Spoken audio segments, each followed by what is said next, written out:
So are you interested in a visa to the UK that still gives you the opportunity of bringing your dependent, that's your spouse and your kids? Now, this visa also grants you the opportunity of attaining an indefinite leave to remain in the space of just 3 years. We are also talking about a visa that has no form of restrictions in terms of a certificate of sponsorship as we have on the Tier 2 visas. Would you actually like to know more? Then please don't skip any part of this video because I'm going to be telling you all about this visa. Literally, I will tell you all about this visa, how you can go about applying for this visa if you're actually eligible for this visa, because the fact is a lot of persons are actually eligible for this visa but they don't know. I've come across a lot of persons in the UK who came into the UK as master students who are actually doing like their third masters or their second masters. Like these persons have already done like previous masters in different parts of the world before coming down to the UK. They've done so many research even before coming down. These are people who are sitting on such eligibility for these visas but still they don't know. So this video, I'll be telling you all about this visa, the eligibility, how to apply, and even the cost implications for applying for this visa. So if this is something that interests you, you want to know about it, don't skip any part of this video. Watch it to the very end. Hello everybody, my name is Ada. Thank you to all my returning subscribers for always watching my videos. And if you are seeing my face for the first time, I want to say thank you for taking this stop. And please do take a second of your time to hit the like button.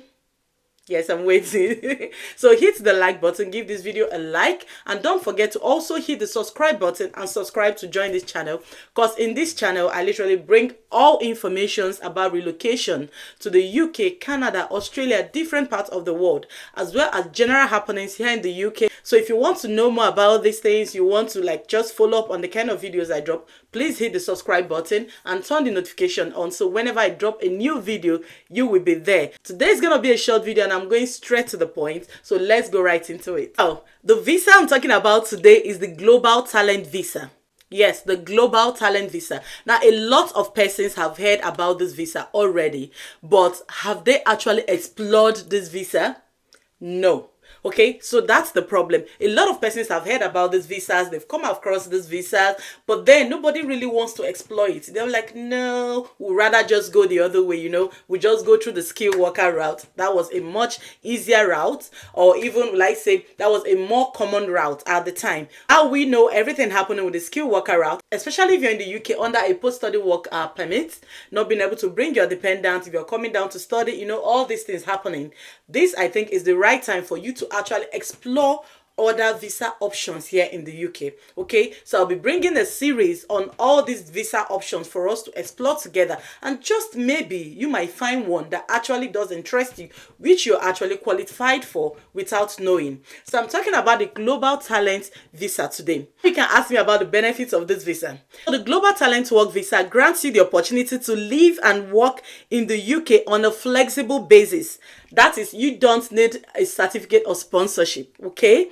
You don't need a C.O.S. as you have on the skilled worker visa. And the Global Talent Visa, you don't have a C.O.S. So you're not particularly tied to any particular employer. You can work any part you want to work in the country. You can work anywhere you want to work. So far, it's in line with the profession in which you were given the visa. When you have a settled status in the UK, after 3 to 5 years, you don't need to wait longer than that, okay? In 3 years, you're eligible to apply for your indefinite leave to remain. And then one of the most important one is the fact that you have the opportunity to bring your dependents alongside you. Okay, you're able to bring in your dependents, your spouse and your kids, and they are allowed to work. All right, so far you're able to prove that these people are your dependents. You have the opportunity to bring them down to the UK, and then they can be on the same visa with you. And again, you have a flexible visa length choice and opportunity to renew. And another one, you can also be self-employed, and you can choose to start your own business. You can choose to do your own thing while you're under this visa. You're not tied to the fact that, oh, I just have to be a nurse, I cannot do any other thing. No, you can choose to start up your own business. Now I know you're interested, right? You're wondering like, who is actually eligible for this? Who is eligible for this visa? So any leader, any exceptional leader or potential leader with an exceptional promise in any of the following field, either in the academia or research, arts and culture, or in digital technology. Okay, once you are either in arts and culture, in digital technology, or in research and academia, then you are eligible in this field. Now, the major eligibility of this visa type is to be seen as either a leader or a promising leader. What it simply means is that you should have been able to exhibit any form of leadership in your exact field, be it in science, in medicine, in agriculture, in business, in management, in human resources, whatever field you've done, okay? Being able to like stand out, being able to have been partaking in form of research, either as a volunteer or as being like, you know, a forefront in the research, being able to have written some papers yourself, you know, this exact visa type actually does benefit those persons who are, you know, who have done masters or who are in the process of doing a master's program, or who have participated, who have, you know, pioneered a research, who have written a research in a paper, who have done presentations and all this. So once you're able to prove that you have this potential, understand this part, you don't necessarily have to be like a qualified leader, okay?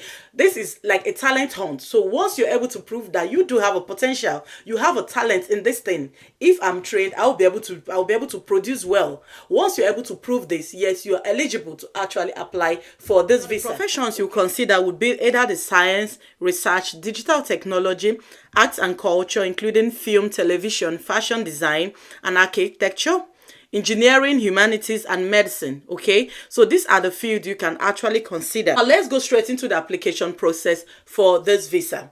Okay, so the application process for this visa is actually divided in two parts. Okay, so before you proceed into the part of actually applying for the visa, you have to first of all apply for an endorsement. Okay, so you have to apply for an endorsement and be endorsed, like you'll be seen or you say to be qualified as a potential talent or somebody who is like an established talent. Then once you have this endorsement, then you can officially proceed to the application of this visa. Okay, so what are you going to be endorsed by? Who is going to endorse? There are 6 global talent visa endorsing bodies in the UK. Okay, I'm going to be listing them out. There is the UK Research and Innovation, that's also referred to as the UKRI. There's the Royal Society, there's the British Academy, the Royal Academy of Engineering, Tech Nation, and Art Culture England. Okay, so these are the 6 endorsement bodies that will officially endorse you as a potential talent or an established talent. So your aim is to get endorsed first of all by this body and then being able to proceed to apply for your visa. So what are some of the things you need to know? Some of the things you will be wondering, like, what and what will I have done? Now, there are some things you find a little bit insignificant during your course of study. Probably as an undergraduate student, you've participated in a research, you've assisted a lecturer in a volunteer job, you've assisted maybe a professor or a lecturer, and you find your name somewhere in the paper or in the project, you know, little things, maybe the ones you've done during undergraduate period, the ones you wrote as your personal research, the ones you've done as a master's program, you know, whatever, just a way to show that you've actually left a type of footprint in your chosen profession. Aside from that, you'll also be needing some form of references. Now, these references you can of course get from maybe your lecturer or even professors or even established people in the certain field where you're trying to apply from. Okay, so once you're able to have these things, you are officially eligible to apply for this endorsement. Now, this is why I say a lot of persons already have this but don't know. Okay, so if you feel like during your undergraduate days you were very active in your field, you participated in things, or during your master's degree program you've done like certain research, you've written some proposals, written some papers, you've presented some things, you know, like look at yourself, check your footprint, look at yourself, check the things you've done in your profession and see if you might be qualified for this visa. You know, just give it a little bit of thought. Okay, take a while. I'm going to be leaving the link, the direct link to the UK website where you can find everything about Global Talent Visa. Okay, this visa is also referred to as the former Tier 1 visa. All right, so before it used to be called the Tier 1 visa, but now it's called the Global Talent Visa. So I'll leave the link. You can go for a further read, you know, just to know more about it and see if you're eligible. So even if you're not eligible, please don't forget to share share this video to somebody who might be benefiting from it. So let's say you're already in the UK at this minute, you're either on a post-study work visa, or you are still a student and maybe you're looking for a C.O.S. You're still looking for how to retain yourself after this period. You might want to actually consider this pathway. It does cost £716 to apply, and that is if you're applying based on an endorsement, you pay the £716 in 2 parts. Remember I said the application is actually in 2 parts. You need to contact one of those bodies I've listed out to find out the exact requirements, all the things you're expected to give to them to prepare you for this endorsement, okay? And after the endorsement, then you can go ahead to apply for the visa, right? So if you're going through this route, you need to do the application in 2 parts.